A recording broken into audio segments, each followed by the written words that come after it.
The winter of 1942 was a season of gray despair for the Allies. In the frozen maw of the Eastern Front, the Wehrmacht was bleeding the Red Army white. In North Africa, Rommel's Afrika Korps was a razor-sharp threat to the Suez. In the Atlantic, U-boats were sending hundreds of thousands of tons of Allied shipping to the bottom, their wolf packs operating with impunity. The war was being lost in the details, logistics, supply lines, the grim arithmetic of attrition. In the smoky, map-strewn war rooms of London and Washington, generals and admirals searched for a weapon of decisive power, something colossal, a bigger bomb, a faster tank, a longer-range bomber. It is against this backdrop of monumental thinking that the weapon arrived, or rather, it was presented. It did not arrive on a polished oak boardroom table. It was placed, with a faint, almost apologetic clink, on the edge of a desk in a sub-basement of the War Office in London. The desk belonged to Brigadier Sir Charles Alastair, a veteran of the Somme and a man whose worldview was calibrated by the weight of artillery shells and the span of battleship guns. The object was a cube, a dull, olive-drab cube of pressed steel, roughly 2 inches on each side. It was smaller than a matchbox. One face had a raised, circular pressure plate. From one corner protruded a short, stiff wire, like a broken antenna. It looked like a child's crude toy or a piece of anonymous industrial scrap. Its presenter was a man who looked equally out of place. Professor Alfred Merton, a consulting physicist from Imperial College, was a figure of wan complexion and nervous energy, his suit hanging on him as if he'd forgotten to eat for a week. He had bypassed the usual channels, using a forgotten academic liaison protocol to get this 5-minute audience. "With respect, Brigadier," Merton began, his voice thin but intense, "this is the M42, a miniature pressure-activated anti-personnel device. It contains 45 grams of a new plastic explosive, cyclotol. The striker mechanism is based on a modified ballpoint pen spring. The wire is a simple anti-lift pen. Its purpose is area denial and psychological disruption. A soldier need only—" Alastair held up a meaty hand, silencing him. He picked up the cube between his thumb and forefinger, his expression of one of profound, weary contempt. He weighed it. He shook it next to his ear. "Professor," he rumbled, his voice dripping with the patience one reserves for a delusional child, "we are fighting a war for the survival of civilization. The Luftwaffe is dropping 1,000-pound bombs on our cities. The Tirpitz has a main armament of 15-inch guns. And you bring me this." He set it down with a dismissive tap. "A doorstop, a paperweight. Do you have any concept of the scale of modern conflict?" Merton's jaw tightened. "Sir, the scale is precisely the point. It can be produced by the tens of thousands for pennies. It can be sewn from aircraft, scattered by artillery, laid by hand in minutes. It turns any patch of ground, a forest path, a hedgerow, a village square, into a lethal puzzle. It doesn't destroy tanks, it destroys momentum." Alastair leaned back, a humorless smile playing on his lips. He looked to his aide, a young captain trying to remain invisible. "A lethal puzzle. Sounds like something from a carnival, doesn't it, Peters? Send the professor back to his laboratory. We have real weapons to manage." The dismissal was total. The report that was filed, if one was filed at all, would have contained words like theatrical, impractical, and a distraction from material priorities. The military-industrial complex of 1942 was a beast that thought in terms of tons and horsepower, of grand, sweeping, war-winning engines. The idea that the tide of war could be influenced by an object that could be lost in a desk drawer was not just counterintuitive, it was offensive to the very ethos of industrial-age warfare. A similar scene played out, with minor variations, in Washington. At the Pentagon, a colonel in the Ordnance Department listened for 30 seconds before interrupting the briefer. "Son, we're tooling up to build Sherman tanks by the thousand. We don't have machine lines for trinkets. If a man can't see it from 100 yards away and hear it coming for a mile, it's not a weapon. It's a nuisance." The verdict was unanimous across the Allied High Command.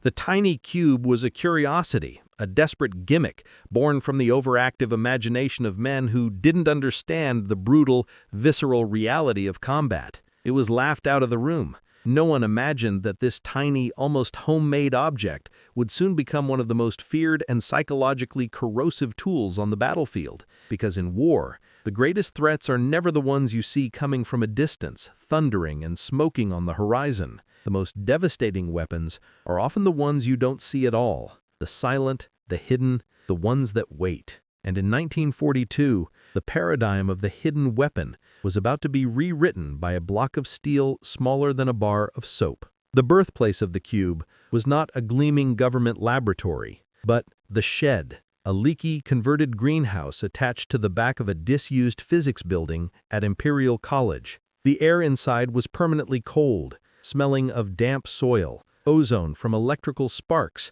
and the sharp, medicinal tang of new chemicals. The laboratory was lit by a few bare, flickering bulbs that swung on their cords when the underground trains passed by, casting mad, dancing shadows. Workbenches were piled not with precision instruments, but with scavenged parts, clockwork mechanisms from defunct alarm clocks, springs from railway carriage doors, aluminum foil, lumps of a strange putty-like substance wrapped in wax paper. Their creators were a band of misfits operating on the frayed edge of official sanction.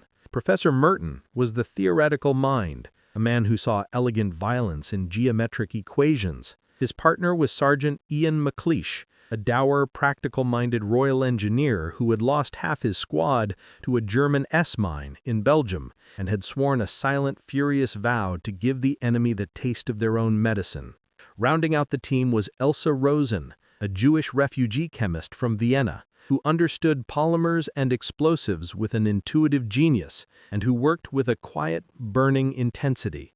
They had no official requisition number, no budget. Their materials were scraps the military didn't even track in their inventory. The steel casings were stamped from offcuts from a factory making cigarette cases. The springs were from a contractor manufacturing ladies' compact mirrors. The explosive filler was Elsa's creation, a mixture of RDX and TNT she could cook in a double boiler on a Bunsen burner, producing a malleable, stable, and terrifyingly powerful paste they called red porridge. Their resources were desperation and ingenuity. Their approval was a vague verbal nod from a middle-level bureaucrat in the Ministry of Supply, who saw them as a harmless outlet for academic energy, a safety valve for Merton's persistent memos. The problem they were solving was the coming nightmare, Operation Overlord, the invasion of Fortress Europe. The planners knew the beaches would be hell, but the intelligence reports, pieced together from French resistance whispers and aerial photographs,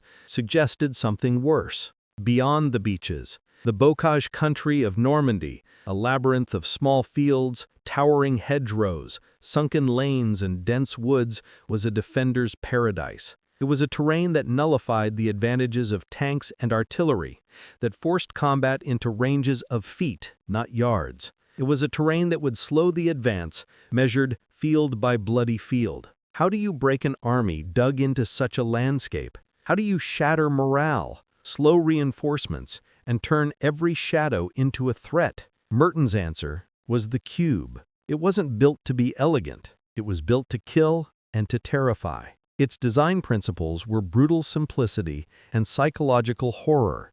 It was too small to be easily spotted by a soldier advancing under fire. It required no batteries, no complex arming sequence. It was activated by the one thing a soldier in hostile territory must do: step. The pressure plate required just 12 pounds of force, the weight of a child. The anti-lift wire meant that discovering it was often a death sentence. The instinct to pick up the strange object would trigger it. It was a weapon that punished curiosity and punished caution equally. The first test was not on a sanctioned range. It was in a muddy, abandoned orchard on the outskirts of London, under a drizzling, iron-gray sky. The audience consisted of Merton, McLeish, Elsa, and two men McLeish had brought: Major Thomas Finch, a weary infantry veteran of the Tunisian campaign, and his regimental sergeant major, a granite-faced man named Hale. McLeish buried 5 of the cubes in a patch of churned earth and leaf litter, marking their locations with tiny, almost invisible threads. Then he took a sandbag, roughly the weight of the man's foot, and attached it to a long pole. "The area in front of you, gentlemen," McLeish said flatly, "is lethal." Finch snorted. "It's a patch of mud, Sergeant." McLeish didn't reply. He gently tapped the sandbag onto a spot 6 inches from one of the threads. The crump was shockingly loud in the quiet orchard. Dirt and shredded leaves erupted in a small, vicious fountain. A piece of shrapnel whined past Hale's ear and smacked into an apple tree behind him. Both soldiers flinched violently, their professional composure shattered. The sound was not the deep boom of a mine they knew. It was a sharp, hard, spiteful crack. McLeish moved the pole. Another tap, 2 feet away. Crump! Another fountain of dirt. He proceeded to walk the sandbag through the patch. Crump! Crump! Crump! Each detonation was a localized thunderclap. When he was done, the patch of ground looked as if it had been worked over by a mad miniature gardener with a dynamite hoe. The air smelled of cordite and wet soil. There was a long silence, broken only by the drizzle pattering on the leaves. Major Finch's face had lost all its color. He wasn't seeing an orchard in England. He was seeing a sunken lane in Normandy, his men advancing in a wary file. He was seeing the lead man go down, not with a rifle crack, but with his horrible wet crump, his leg gone at the knee. He was seeing the next man dive for cover, only to trigger another. He was seeing the medic crawl forward, reach out a hand to move a curious bit of debris, and vanish in a pink mist. He was seeing the advance stall, frozen by an invisible random plague. RSM Hale, a man who had witnessed every horror of infantry combat, spoke first, his voice uncharacteristically quiet. "Jesus Christ." He wasn't swearing. It was a prayer. "You've made the ground itself hate you." Finch walked forward, his boots sinking into the churned, smoking earth. He looked at the tiny craters, each capable of severing a foot, shredding a leg, peppering a torso with lethal fragments. He turned to Merton, his eyes haunted. "Professor," he said, his voice stripped of all its prior sarcasm, "how many of these can you make, and how fast?" 3. The battlefield that changed overnight. The Normandy countryside in the summer of 1944 was a hell of contradictions. The sun could be bright, the hedgerows lush and blooming, the cider apple trees heavy with fruit, but into this pastoral landscape a new kind of terror was seeded. It did not arrive with the thunder of the naval bombardment or the roar of the first Sherman tanks clawing their way off the beaches. It arrived quietly, in the pockets of engineers, in satchels carried by grim-faced specialists, and in crates marked with innocuous, nondescript codes. Before the M42, known to the men who laid it simply as the cubic mine or the devil's dice, combat in the Bogage had a brutal, if predictable, rhythm. A platoon would advance, using covering fire and movement. They'd encounter a German machine gun nest in a farmhouse. They'd call in mortar fire, or flank with a bazooka team. Tanks, when they could navigate the narrow lanes, would provide crushing support. It was deadly work, but it was a language soldiers understood. See the enemy, engage the enemy, suppress and destroy. The introduction of the cube rewrote the grammar of the fight. It began with isolated, confusing incidents. A Sherman tank rumbling down a sunken lane to support an infantry push would suddenly lurch to a halt, not from a Panzerfaust hit. There was no telltale rocket trail, no shaped charge burn on the armor. Instead, there would be a sharp metallic spang, like a giant hammer hitting an anvil, followed by the shriek of tearing metal. The driver's vision block would go dark, spiderwebbed with cracks. A track would sag, not blown clean off, but severed in a single clean link. Investigation would reveal no anti-tank mine. The heavy teller mines left distinct craters. Instead, nestled in the mud of the bank or resting atop a tree root, they'd find the small olive-drab cube, placed in clusters of 3 or 4 along the tank's vulnerable flank or underbelly. The shaped charge of the cyclotol, though tiny, was focused enough to punch through thin armor, shear track pins, or jam a bogey wheel. The tank wasn't destroyed, it was maimed, immobilized, turned into a stationary burning coffin, waiting for a proper anti-tank round to finish it. Armor, the symbol of mobile power, became vulnerable to a weapon that could be carried by a child. For the infantry, the change was more profound. A company would secure a field after a fierce firefight, the Germans retreating into the next hedgerow. The ground would be taken. Orders would come to dig in, prepare for the counterattack. Men would scrape at the earth with their entrenching tools. A metallic click, softer than a rifle bolt, would freeze the digger. He'd look down. There, nestled in the dark soil, inches from his boot, would be the cube. He'd have time to see the little pressure plate, the stubby wire. He'd have time to understand. Field fortifications, places of relative safety, became potential graves. The act of digging in, the most fundamental defensive act of a soldier, was now fraught with a new intimate peril. Elite units were not immune. A patrol from the British commandos, moving with silent expertise through a moonlit wood to raid a rear area headquarters, would find their path subtly altered, not by wire or a sentry, but by a glint of dew on a wire or a cube placed artfully on a log across a game trail. They were trained to feel nothing, to operate on cold professionalism. But this weapon didn't engage their training. It engaged their primal fear of the unseen trap. It forced a hesitation, a second of scrutiny for every footfall that broke the fluid tempo of their movement. They began to avoid obvious choke points, not because they were covered by machine guns, but because they were too clean, too perfect for seeding. They didn't fear the enemy soldier they could outfight or outsmart. They feared the tiny, silent, inert object that required no skill to employ, only malice.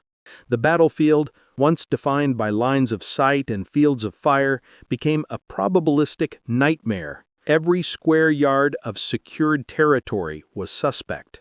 A soldier couldn't just watch the tree line ahead, he had to watch the ground at his feet, the ditch to his side, the pile of rubble he was about to use for cover. It fractured attention, slowed advances to a crawl, and poured a constant low-grade adrenaline of paranoia into the veins of every man. The predictable rhythm of infantry, artillery, armor was shattered. Now the first step in any maneuver was a silent, nerve-wracking negotiation with the earth itself. The cube didn't just defend territory, it poisoned it.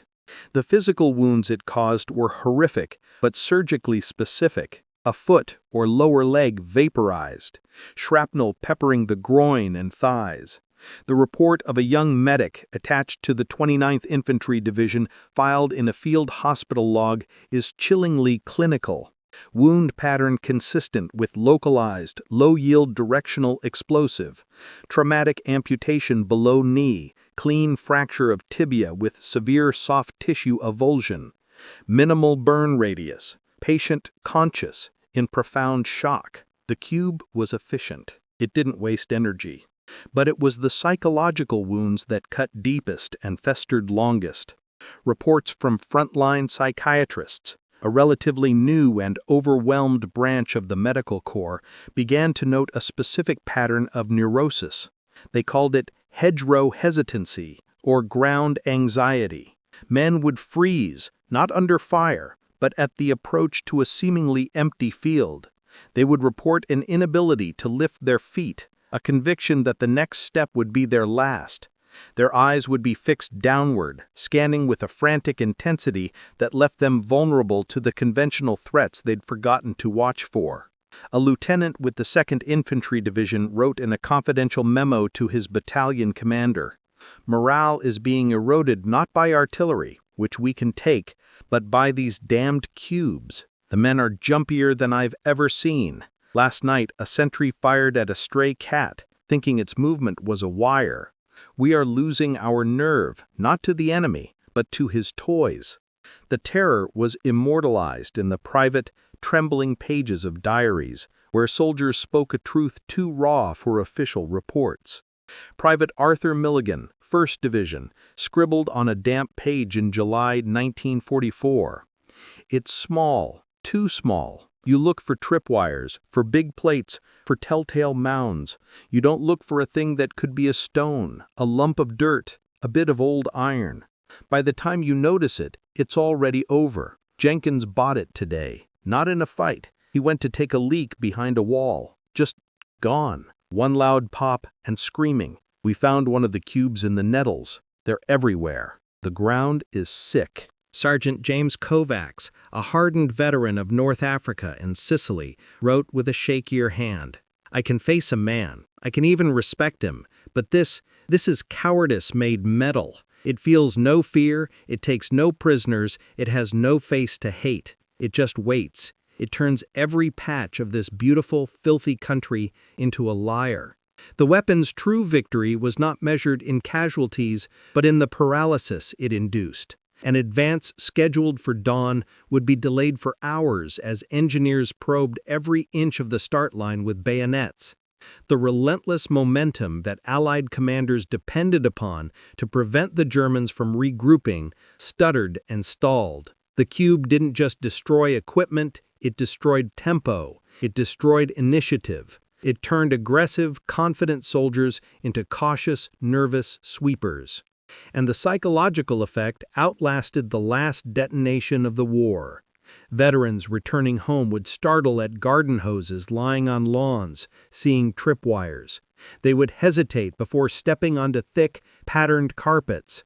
In the decades that followed, historians and psychologists interviewing veterans found that the memory of the mine, specifically the small, insidious anti-personnel mine, elicited a more visceral, profound dread than memories of artillery barrages or machine gun fire. The barrage was an act of God, a terrible storm you endured. The cube was a personal, malevolent choice.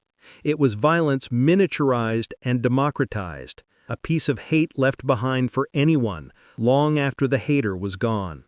It broke not just bones, but the fundamental contract a soldier makes with the earth beneath his feet, that it will support him, that it is neutral ground. The cube made the very soil an enemy, and that betrayal echoed in the minds of men long after the guns fell silent, a tiny, persistent scar on the psyche of a generation. The war until that point had been a conflict of industrial titans. A brutal calculus where victory was often a simple function of production lines. The side that could build more tanks, more planes, more shells, would eventually drown the other in steel. It was a philosophy that favored the rich, the established, the nations with vast factories humming night and day. But the cube changed the arithmetic. In the dense, mist-shrouded forests of the Hurtenwald in late 1944, a battered and undersupplied German Volksgrenadier division, comprised of old men, boys, and convalescents, was ordered to hold a sector against the advancing U.S. First Army.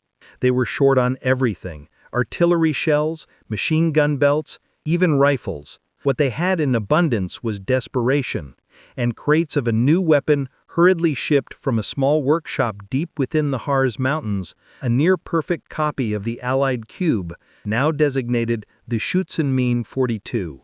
A U.S. armored column, confident and rolling in platoon strength, entered a narrow forest track.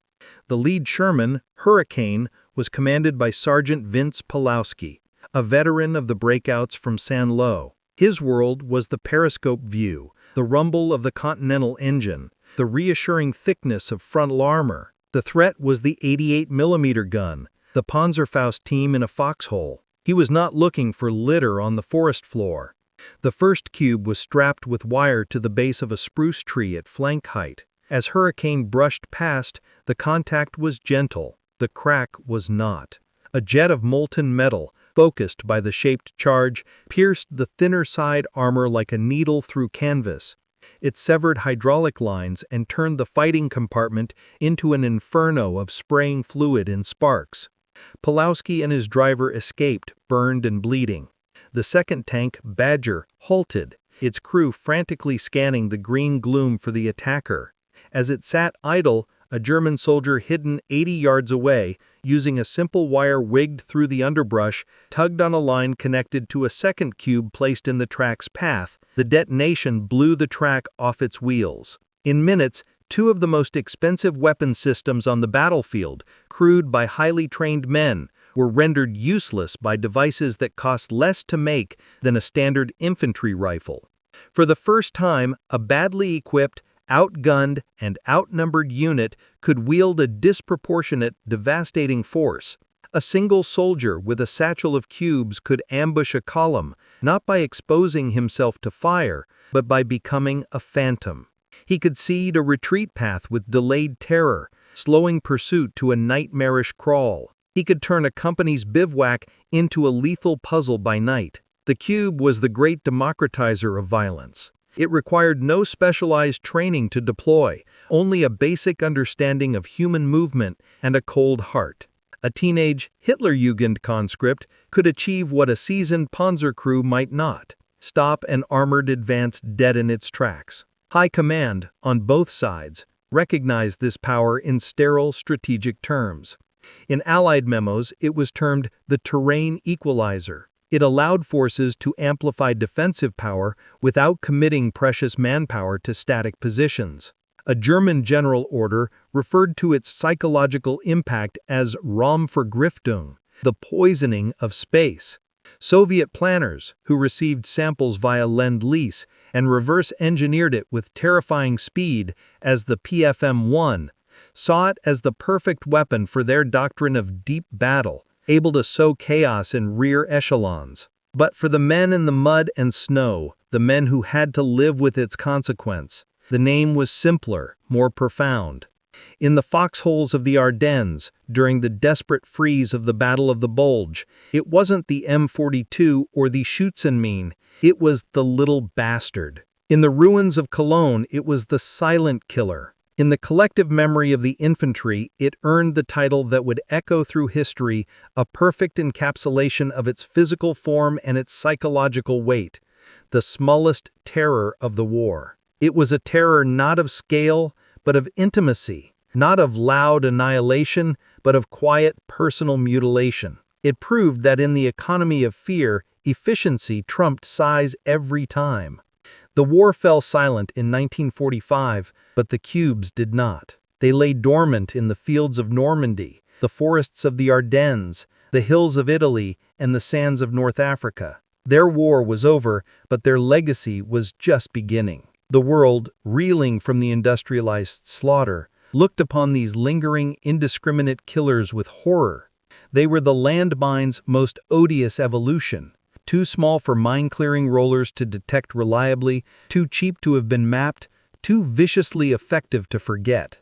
In the 1940s and 1950s, a movement began within the nascent United Nations and the International Committee of the Red Cross. Diplomats and humanitarian activists, armed with photographs of maimed children returning to farm fields years after the war, decried the scatterable mine. They called for bans, for moral restrictions on weapons that outlived their military purpose and waged war on civilians for generations. Draft protocols were written. Speeches were made. The cube and weapons like it were held up as symbols of barbarism, unbefitting a modern world. But in the locked vaults of ministries of defense from Washington to Moscow, from London to Beijing, a very different conversation was happening. The cubes were not seen as relics, they were seen as revelations. In a nondescript building on the outskirts of Dayton, Ohio, a team of U.S. Army ordnance engineers worked under Project Cold Iron. They had before them not only the M42, but its German and Soviet copies. They took them apart with the reverence of archaeologists studying a Rosetta Stone of asymmetric warfare. Their report concluded, the device represents a paradigm shift in cost-to-effect ratio. Its core genius is not explosive yield, but system design, universal activation, pressure, anti-handling insurance, and minimal material signature. It is less a weapon and more a psychological and logistical toxin. In the Soviet Union, the design philosophy was absorbed into the very fabric of Cold War doctrine. The cube proved that defense could be automated, that vast borders could be made perilously sticky without garrisoning 1 million men. It validated the concept of the self-operating soldier. Why have a man with a rifle watching a valley for 24 hours when you could seed it with 100 plastic mines that never slept, never got cold, and never required rations? The Soviet PFM-1 mine, Butterfly, used devastatingly in Afghanistan, was the cube's grotesque offspring, small, colorful, and scattered by the thousands from helicopters. Nations publicly decried the weapons, signing toothless agreements while secretly refining the blueprint. The core principle, the brutal genius of cheap, mass-producible, victim-activated area denial, was irresistible. It spread like a virus into dozens of post-war military doctrines. The American gravel mine, the Italian VS Mk2, the Chinese Type 72, all were direct descendants, each iteration smaller, more reliable, more devilish. Modern militaries still teach its legacy, though they rarely mention the M42 by name. The principles are encoded in classes on asymmetric warfare, area denial, and counter-mobility. Cadets learn about cost imposition strategies,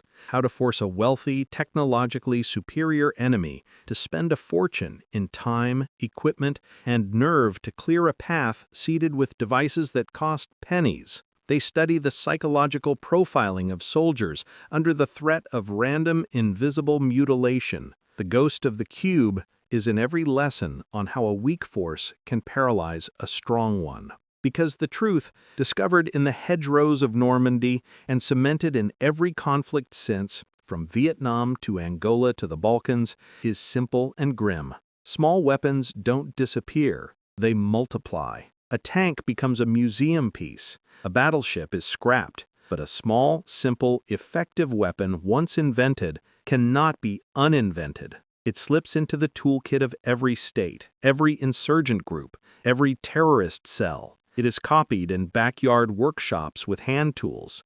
Its design is faxed, emailed, and memorized. It becomes a permanent malignant feature of the global landscape. The cube, the smallest terror of World War II, won its war not in 1945, but in the decades that followed. It proved that the most devastating weapon is not the one that makes the biggest bang, but the one that plants the deepest, most enduring fear. It taught the world that in the dark calculus of conflict, the smallest package can deliver the longest-lasting and most democratic form of hell. The official histories of World War II are written in a language of grand narratives. They speak of sweeping armored thrusts, strategic bombing campaigns, and decisive naval engagements. They are catalogs of giants, the Panther tank, the B-17 Flying Fortress, the Yamato battleship. These are the engines of war that fill textbooks, documentaries, and the vast echoing halls of national museums. They are clean in their way. Their violence is comprehensible, their scale fitting for the great in the Great War's successor. Walk through the Imperial War Museum in London, or the National WW2 Museum in New Orleans, or the Bundeswehr Military History Museum in Dresden. You will see these giants, polished and silent, suspended from ceilings or perched on polished floors. Crowds gather around them, their faces tilted upward in awe.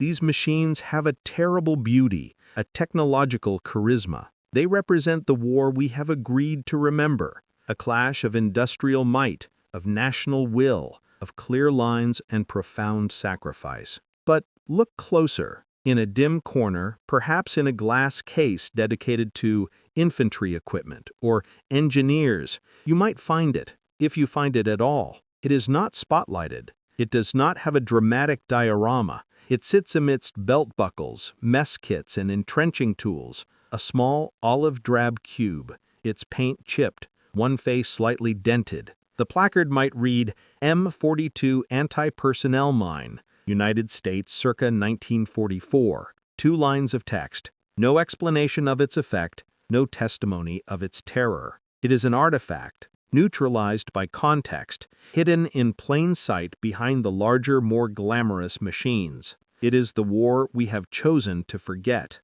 The official reports, the after-action reviews, the declassified strategic assessments barely mention it. When they do, it is in the sterile jargon of military efficiency. area denial device, counter-mobility ordinance, personnel obstacle. The words terror, dread, psychological paralysis, the words that filled the diaries and haunted the dreams of the men who faced it, are absent. The reports quantify its delay effect on advances, its cost-to-benefit ratio. They do not quantify the sound of a man screaming for his mother as he looks at the space where his foot used to be. The bureaucracy of memory sanitizes the reality of experience. But history does not live only in archives and museums. It lives in the tremors of aged hands, in the distant look in old eyes, in the stories told in quiet voices at reunions that grow smaller every year. Ask the surviving veterans. Not about the broad strategy, not about the famous generals, but about the real weapons they feared, the ones that visited them in their foxholes and followed them into their dreams. Listen to Harold Jenkins, formerly of the 101st Airborne, his voice a dry rustle of leaves. He sits in a sunroom in Florida, his pant leg neatly folded over a prosthetic. The 88s? Sure, they were bad. You heard them coming, a freight train in the sky. You had a second to pray. But the cube? You never heard it. Not until it was your turn. It didn't care if you were a hero or a coward. It just waited. It was personal. Watch Maria Fiore, who served as a combat nurse at an evacuation hospital near San Lo. Her eyes, still sharp behind thick lenses, lose their focus as she speaks. The shrapnel wounds from artillery were terrible, but they were random. These injuries, from the little mines, they were always the same. The lower extremities, sometimes just gone. The men would be so quiet, so shocked. It wasn't like a bullet wound, it was like the ground had bitten them. We had a pile of them, the little cubes in a bucket by the triage tent. The engineers brought them in by the sackful to be destroyed. I used to look at that bucket and think, this is what hell looks like, small and green and everywhere. For Sergeant Major Lewis Bud Carter, retired USMC, the memory is tied to a smell. Lilacs, he says, his jaw tight. There was this damn hedgerow, covered in lilacs, smelled like my grandmother's garden in Ohio. Beautiful. We lost 3 men clearing it, not to a sniper, to those things, buried in the roots. To this day, the smell of lilacs makes my stomach clench. It wasn't the biggest gun, it was the smallest. Because the big guns, they were part of the war. The cube, it was the war. The whole, filthy, sneaking, unfair truth of it, packed into a 2-inch box. This is the legacy that official history mutes. The cube was not a strategic weapon, it was a psychological one. Its success wasn't measured just in casualties inflicted, but in minutes of delay, in acres of territory rendered untraversable, in the collective nerves of a company shattered. It proved that the most potent force on the battlefield is not explosive yield, but the anticipation of violence, the dread of the unseen, the betrayal of the familiar ground. The world is still afraid to talk about it because to talk about it honestly is to confront an uncomfortable, enduring truth about modern conflict. The cube democratized horror.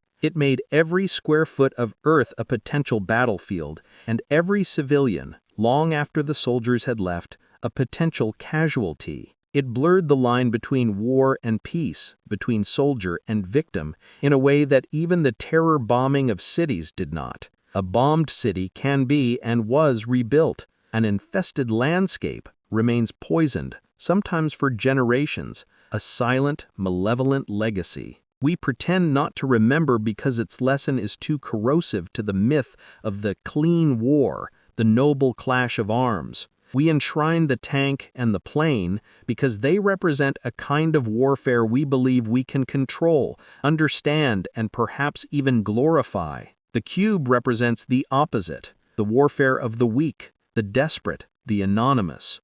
It is the warfare that does not end with an armistice. It is the seed of perpetual fear. So it sits in its glass case, unremarked upon, while visitors gaze up at the suspended Spitfire. But its progeny are still with us, in the rice paddies of Cambodia, in the hills of Afghanistan, in the fields of Bosnia. Variations of that small, simple terror continue to wait.